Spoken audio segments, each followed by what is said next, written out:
Hello everyone, welcome back to my channel. If you're new here, my name is Irresistible and I am a manifestation and soul realignment coach. My channel is geared towards helping you become your highest potential so that you can create and live the extraordinary life that is your birthright. In today's video, I'll be talking about the 10 limiting assumptions when it comes to manifesting. But before we get started, just a quick reminder that I offer both email and video coaching. So if you need help in manifesting any of your desires, then you definitely want to check out the information in the description below. And as you can see, I now have my book placed in the background. My friends advised that I do that. If you want to buy it, it's available on Amazon and Barnes & Noble. I have the link for Amazon below. And of course, please do not forget to subscribe to my channel and hit the bell icon in order to receive a notification anytime I upload a new video. So let's get started. So we all know that anything that we assume has to manifest, and this applies also to manifesting. Anything you assume about the manifesting process has to manifest. Ultimately, you're the one who decides, and it's important that you always remind yourself that you're the one who's deciding whether something works or doesn't work. Having said that, I'm going to talk about the 10 most common limiting assumptions around manifesting that a lot of people out there are sharing or saying that I don't agree with. Many of the amazing coaches out there that are truly very good at manifesting also don't agree with. So I feel that it's important to lay these out. So going into the first one, the concept of the purge. Now, I have personally gone through purging experiences before I even knew what a purge was. For me, a purge is releasing an emotionally triggered assumption. Sometimes when you are holding on to something painful from your past, it may manifest if you have not truly let that go, meaning it is still a fear within you that this is going to play out. This was huge for me because there were times when I was working on manifesting and I was still manifesting some things that were upsetting to me. And sometimes they showed up also in my dreams. Sometimes they showed up as triggers where I was finding it hard not to react to circumstances. And actually, the first thing I want to tell you, the purge is not a necessary step in the process. You may never ever experience a purge. And you can set the intention that A, you never experience purges, or B, if you were to experience any form of release, you do them in your dreams. Because I have also purged a lot of things in my dreams. I speak about dreams being whether they were a first level manifestation or a purge in this video. I will link it above. Very important that you understand that it is not a must. The key is to not give up. The key is to persist. And that's the only reason we talk about purges, okay? That's the only reason I speak about it on my channel. Not so that you manifest it, but so that if you had a painful pattern from your past, something that you've held on to for a long time, that had a lot of triggering emotions around it, sometimes these need to kind of be released. It's your brain's way of saying, well, do you want this? Do you want this? Shall I throw it out? And that's essentially what it is. Now, I want to tell you that you may also tap these out. So you know sometimes what these are, these emotional blocks within you from painful past experiences or traumas or anything that was really emotionally upsetting to you. You can tap these out for sure. So you also may want to consider doing some tapping. The second limiting assumption around manifesting, which comes from law of attraction, is you have to feel good in order to manifest your desires. Not true. This whole concept of vibration, I've come to realize, is absolutely not true. And I promise you, I used to speak about vibration a lot, and I lived it for so long because of law of attraction. This concept that you need to feel good is not true at all. The idea is that your feelings are often indicating what's going on in your thoughts. If you're feeling really, really bad, is it because you woke up on the wrong side of the bed and you're not feeling that great and you're having generally a bad day? Or is it because there are some opposing thoughts going on in your mind? The reason you don't feel good is because it's in opposition to what you want, basically. And that's what law of attraction teachings were trying to highlight. It wasn't that you need to always be feeling good or that you need to match the vibration of your desire. You actually, even if you're having a bad day and it has nothing to do with your desire, you're not going to manifest something bad, first of all, and it's not going to delay your manifestation, second of all. So that's just not true. Just be conscious of what's going on in here. Are you opposing your desire or not? That's it. It's where you are predominantly that matters. Even if you think some momentary negative thoughts, you can release them. You shift. It's a mental shift away. You just shift. That's it. In every moment you are shifting. In every single moment you are shifting realities. So this is a simple mental shift away. The third thing, which is a limiting assumption around manifesting. It is an actual paradox that this would be a limiting assumption when it comes to manifesting.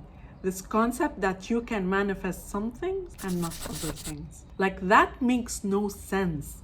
You cannot be this powerful creator and then be told, yeah, but you can't manifest everything. There are some things you can't manifest. There is no limit to that. And the reason is because of the concept of parallel realities. That's the first thing. You are shifting realities.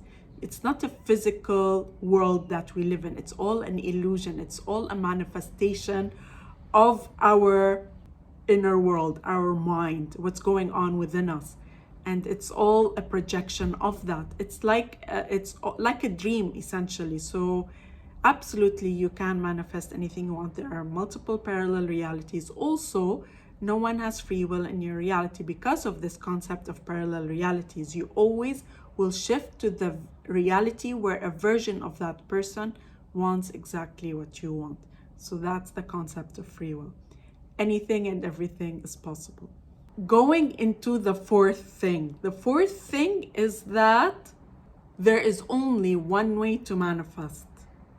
That is 1,000% a limiting assumption. When coaches out there are teaching, most of them are telling you this is what has worked for us. It does not mean it is the only way to manifest. This is what has worked for them. And I am lucky that I have manifested multiple things using different methods. And I teach from my own experience. Having said that, there are some things I have personally not manifested, but I've seen others do, and I also use them as examples. People in my life, friends, I say that they have manifested this, and I know that it can happen. So there is no limit to the ways you can manifest. You cannot be a limitless creator or this powerful creator and then say, well, there's only one way to manifest. There are people out there, one of my really close friends can only manifest through visualization. That's the only way. She cannot do affirmations. She does not resonate with them. She's manifested numerous things purely through visualization. I know people who can only manifest through affirmations, and they've had to affirm until they get it. And then you have everything in between. So there's no just one way of manifesting. The idea is to do what resonates for you. The fifth thing I want to cover is the concept of using the word no or never. Again, this is from Law of Attraction, and I've been guilty. Like, till this day, sometimes I find it hard to say, for example, I never get sick, or I never get headaches, or something like that. And the thing here, I want to say that people think that just because you're saying the word sick or headache or whatever, you're putting that in your subconscious mind. No, the key is the intention behind it. So absolutely all these words of no, or repeating affirmations that say I never get sick, that is definitely something you can still do and still manifest your desired outcome. The sixth thing is the concept of divine timing. There's no time needed in manifesting something. You can shift instantly. It's literally a mental shift away. You buying into the concept of there's divine timing and it needs time only delays it. So let go of that. There's no time as to when you will manifest. You can manifest it instantly. The seventh thing is this concept of being in the state of the wish fulfilled. You don't need to be in the state of the wish fulfilled all the time. The idea is to not be in the state of the wish unfulfilled, if that makes sense. They're two different things, because being in the state of the wish fulfilled all the time means I'm always in the state of feeling like I have my desire. Sometimes people misunderstand this point. They think that I need to be always feeling like I am my SP's husband or wife, or I am that wealthy person. No, the thing you need to do is not be in the lack. So where you're thinking, why don't I have my money? Can't afford this. It's too hard to get money. When is my SP going to contact me? Looking at your phone, wondering when they're going to reach out, dwelling on what they're doing in their life, thinking, why aren't they with me? Why don't they love me? That state of wish unfulfilled. So that is definitely what you should not be doing. 8, I think I'm on 8. The idea of obsessive thinking. Now, obsessive thinking has taken a negative connotation. The idea behind obsessive thinking is, if I am thinking a lot about my desire, am I going to push it away? Am I going to delay it? It's not so much the thought, it's about what you're thinking, if that makes sense. If you are 24/7 thinking about all the money you're gonna have and how you're going to spend it and what you're going to do with it and how you're visualizing how it's all going to happen and the lifestyle you're gonna live, etc., or even thinking about your SP or your dream job, whatever it is, that obsessive thinking is not the issue. It's what you're thinking that's the issue. Are you thinking from a place of having, or are you thinking from a place of opposing it? You don't want to be thinking in opposition to what you want. And when you're in the obsessive thinking, there's nothing wrong with it. If you are thinking good thoughts, if you're thinking that you have it, if you're thinking about it in the right way, there's nothing wrong with obsessive thinking. Now, personally, I don't like it, because then I get into a place of neediness, which I don't like. And so I try not to obsessively think. But that's my personal preference. But it doesn't mean that the concept of obsessive thinking is going to push away your desire. It's what you're thinking that is more important. Point 9, manifesting requires time and effort. One of my clients last year told me that some manifestation coach she worked with told her that manifesting is a tiring process. You must work very hard in order to get your desire. That is pure limiting advice. That is so wrong to say. It is absolutely not true. Manifesting can be instant, people. You don't have to do anything to manifest. Literally, even affirming. I say this all the time. While I've used affirmations for so many things, I've also manifested without affirming. There is nothing you need to do. Literally, it is a mental shift away. So this concept of I need to work hard in order to get, that is conditioning, that is 3D conditioning. It's conditioning that we've been brought up to believe that if you work hard, you get. It's not true. It doesn't apply to manifesting. Absolutely not. This concept of you need to work hard to manifest, it's utter 3D conditioning. Let that go. The last limiting assumption is this concept that you need to believe your affirmations in order to manifest. That is absolutely not true. Where you're starting out from, it may seem like it's a stretch, whatever it is that you want, but believe me, if you affirm or if you just don't entertain the opposing thoughts, you are going to manifest. You don't need to believe your affirmations. With time, as you say them, you start to believe them more and more.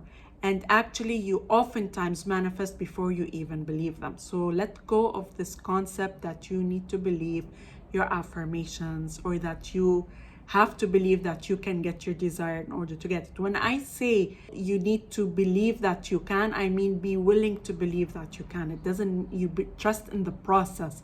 Doesn't mean you need to believe 100% that you can get your desire.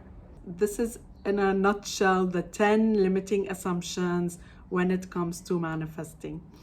I hope you liked this video. If you did, then please like, comment, and share, and I look forward to seeing you again in the next video.